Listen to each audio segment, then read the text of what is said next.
Fay said that she would come along and be invited tonight. I think it's interesting when she says she works with women, and I know we all have niches, but I also think that what she does is for humans, not for any specific gender. So Fay is a money mindset coach, helping her clients find calm, clarity and confidence amid the chaos of life with one-to-one coaching and emotional freedom technique. During this unprecedented and stressful time, Fay has found her expertise in transformational personal development, and her intuitive manner has given herself and her clients great structures and format in dealing with what's happening or not. EFT, Emotional Freedom Technique, uses Eastern acupuncture meridian points with Western psychology to elevate stress and anxiety. Also known as tapping, because you use your fingers to tap on the meridian points. It's scientifically proven technique which works to rewire the brain by sending calming and distressing signals to the amygdala. So have I said it properly? Amygdala, isn't it? Yep, amygdala. Your head. Allowing both the body and the brain to release limitations from negative experiences, emotions and thoughts which hold us back from creating the life we want. It's obviously a very triggering and stressful time, and even more people will emotionally react. I've got some resources, and when I send out the email tomorrow, I will put those links in there. So I'd like to invite Fay to take Any of you, leave your hand up if you're the thinking type. You have to understand it has to come from the prefrontal cortex, not from your subconscious. Understanding doesn't give you transformation. Right? So when I'm talking in the language, in the domain of transformation, not in a domain of knowledge, because knowing about this doesn't really make a difference. Okay, so tapping, as I forget who said it, was acupuncture points. So obviously you're not putting needles in your acupuncture points, and you're pulsing on it with your fingertips. That's why it's called tapping, right? Emotional freedom technique. And it utilizes acupressure points along with Western psychology in the mode of language. So when you use language to trigger something in you, something comes up in you, right? Now you can point to this as a pen, or you can point to this as, headphones. But where can you point to happy, sad, angry, or depressed? But where you can feel it is actually in your body. So if you're about to public speak and you're nervous, you might feel it in your chest, you might feel it in your stomach. When you're, having a fight with your other one, it's the same fight and the same pattern that comes up, and it's the same bodily reactions in you. So as much as I'm pointing to a pen, your body will create the physical sensation of that particular feeling, that emotion. Now that emotion comes up in your body, and you guys and girls, will feel it, right? And through time, that creates dis-ease, okay? And just going to refer to the notes. So when we're under any form of threat, whether it's perceived or real, like right now, your amygdala gets heightened. So that's your fight, flight, or freeze reaction.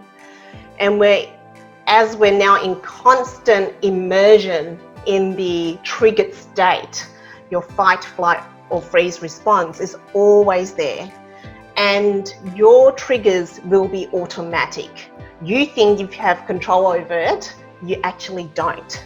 When you're about to say something to your partner and you shouldn't, but it just comes out, or he or she says something and that thought fires up and you're like, here I go again, I've got that same reaction. It's automatic, right? And what tapping does is actually decreases the charge of the emotion felt at that time.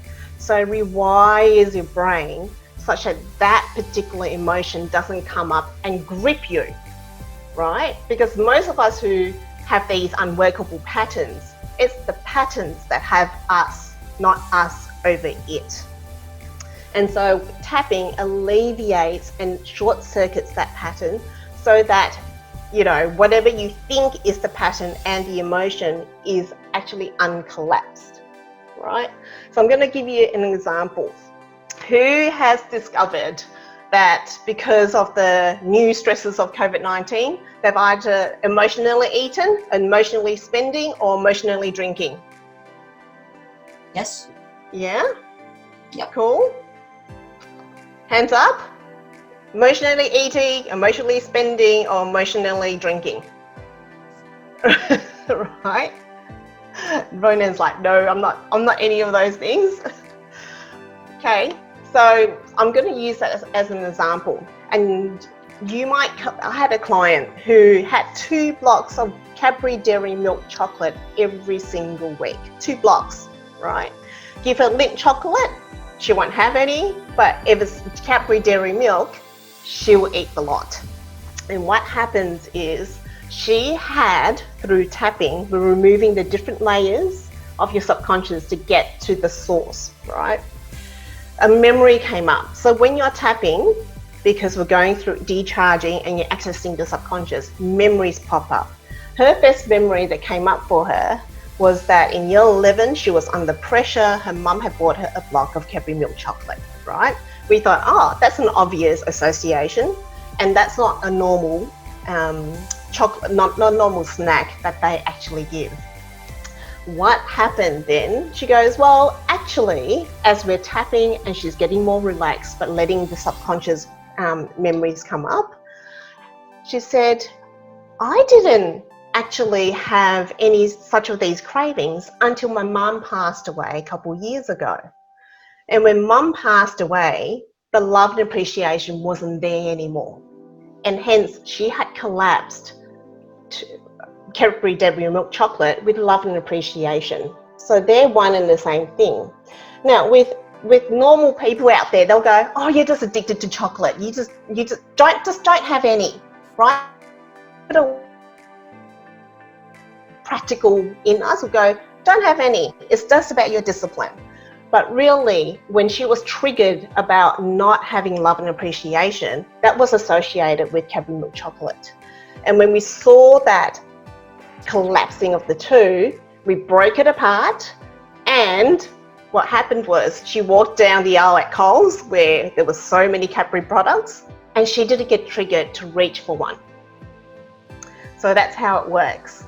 So there's a lot of meridian points in our bodies, and what we're going to do is tap on these particular meridian points. If you can see it on your screen, I'm just going to move my speaker box over to the other side. We start with this particular order, the 1, 2, 3, 4, 5 through to 9, order of sequence is called the simple basic recipe, right? It was founded by Gary Craig back in the 70s, who was actually a Stanford engineer, right? He's not a therapist, but he was an engineer. And these particular points start at the karate chop points. I'm going to show you these points. If you want to follow along, you can, right? And then the top of head, and then the eyebrow point, so it's where your eyebrow meets your forehead, and then the side of eye, and then the under eye point, so it literally is under your pupil, and then under your nose, and then that chin point's where the crease is.